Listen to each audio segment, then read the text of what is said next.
The Unexplained with Howard Hughes on talkSPORT.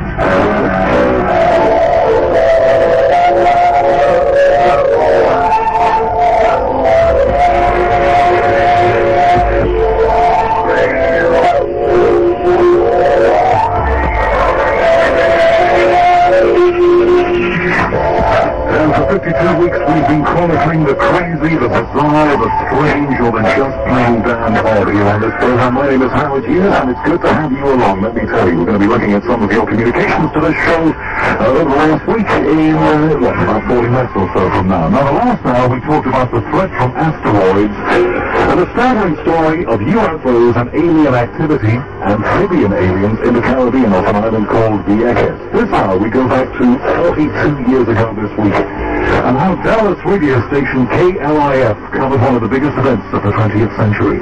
Officially request to depart the House by emergency room. Other White House officials were in Dallas. The corridors of the House are erupted in pandemonium. Late word from Parkland Hospital. A Father Chubber of Holy Trinity Church in Dallas has administered the last sacraments of the church to the president. There is a strong rumor that the president is dead, Joe. Parkland says it is official, and we won't know for just a moment, but there is strong indication President Kennedy was assassinated. I had told my 5-year-old boy to wave at him, and as he was waving, the president was looking towards when the first shot rang out, and he slumped down in his seat. Was that shot wound in the brain? Warner is asking him for other details. He says, I have no other details. He was asked if Mr. Princess Kennedy wanted it. The swearing-in ceremony has been conducted aboard the presidential airliner Love Field prior to the new president's return to Washington, D.C. Now, we've told you a bit about the prime suspect in the assassination of President Kennedy. He's 24-year-old Lee Oswald, reported to have been a former Marine. Oh, he just came in and out. Did he seem distraught, worried, or what? Well, he just acted like he was in a hurry. And what did you do? Did you call the police then? No, sir, I didn't know nothing. I didn't You had no idea at all that there was No, I had no idea. None whatever. I didn't have any idea. And I spoke to him, and he just ignored me. No one really thought that Oswald was the guilty party. Curious case of him. And little did that reporter from KLIF radio station in Dallas know that a curious chain of events is something that it will have been seen for many, many years afterwards, for 42 years afterwards, because it is still truly, literally unexplained. Was it Lee Harvey Oswald working alone, or was it something else?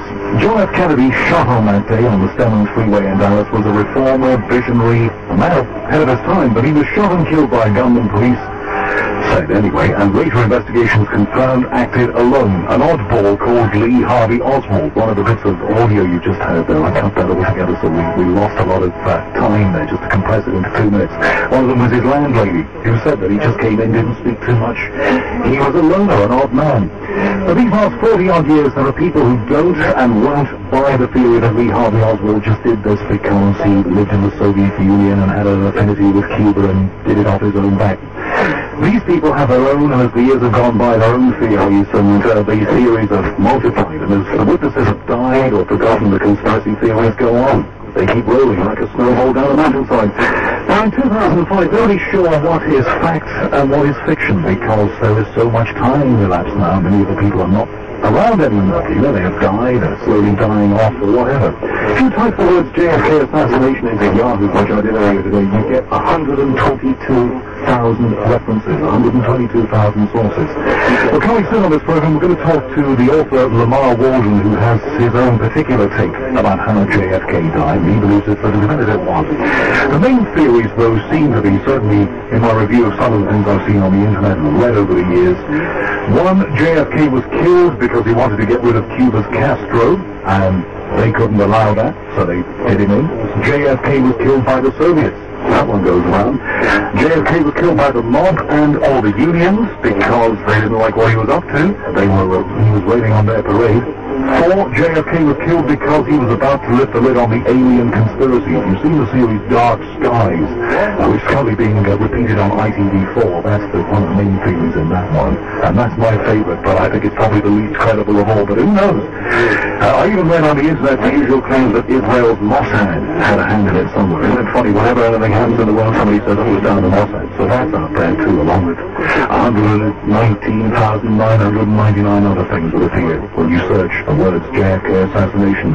Well, just to take a tour, before we talk to Lamarr Waldron about his thing, let's take a tour now through some of the theories of conspiracy expert Jim Mars, a man we had on this show some weeks back, talking about a different subject, talking about 9/11 and other things. Jim, it's good to have you on. Hey, Howard, it's good to be back with you today. Well, you know, tour of some of the theories. Does that encompass most of them, do you think? Pretty much, except you also have to include the U.S. military that was mad at Kennedy for what they thought was stopping the Bay of Pigs invasion, and of course have to also throw in the FBI, which was headed by J. Edgar Hoover, who hated the Kennedys and had been, and they had already let it be known that they were going to force him to retire, and so you have a whole bunch of enemies going on there, but you know, once you really study what happened in Dealey Plaza, there's absolutely no evidence to link the assassination to either Castro or the Soviets. And when you think about it, they had everything to lose and nothing to gain by killing Kennedy, because all they would get in his place was Lyndon Johnson, who had far stronger anti-communist credentials than Kennedy ever did. So we are left with the domestic conspiracies, which would be the CIA, the Mafia, the anti-Castro Cubans, the military, and the FBI, and that has kept all the researchers squabbling for years over which one was it, and for my money, the answer is yes, all of the above. And we find that centered in Operation Mongoose, which was the code name for the secret war against Castro, and it involved the Mafia, the CIA, the FBI, and the military. And so I think what happened was they simply sent their hit teams to Dallas instead of Atlanta. Right. That's the question, isn't it? Well, that's the question, and that's the question we always ask after any homicide is who benefits, and all of these benefited. And I think the reason is simple. The strongest motive in the world for killing someone is self-defense. Well, the CIA, Kennedy had threatened to splinter the CIA into 1,000 pieces and cast it to the wind. He was going to do away with the CIA. They were threatening to make Hoover retire, which would break up the old Hoover FBI, and he and his brother Robert, as Attorney General, were prosecuting organized crime as never before. In fact, I had a member of the Kennedy family tell me one time that if Kennedy had lived, they would have broken the back of organized crime in the United States. So, see, all of these groups, it was self-defense.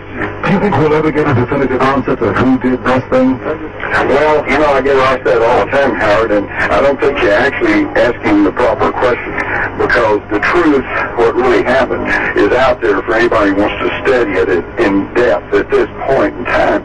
What you're really asking is, will there ever be a formal news conference, and will a representative of the United States government stand up and go, okay, here's what really happened? And no, I don't think we're going to get that. Well, we need a smoking gun, don't we? We're never going to get that.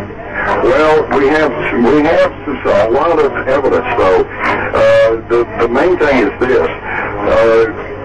Oswald was administered a paraffin test right after his arrest, and it showed while he had some nitrates on his hands, he had no nitrates or gunpowder on either his hands or his face. Okay? So that means he did not fire that old loose bolt Italian rifle. Or he would have had gunpowder and nitrates all over his cheek when he opened the bolt.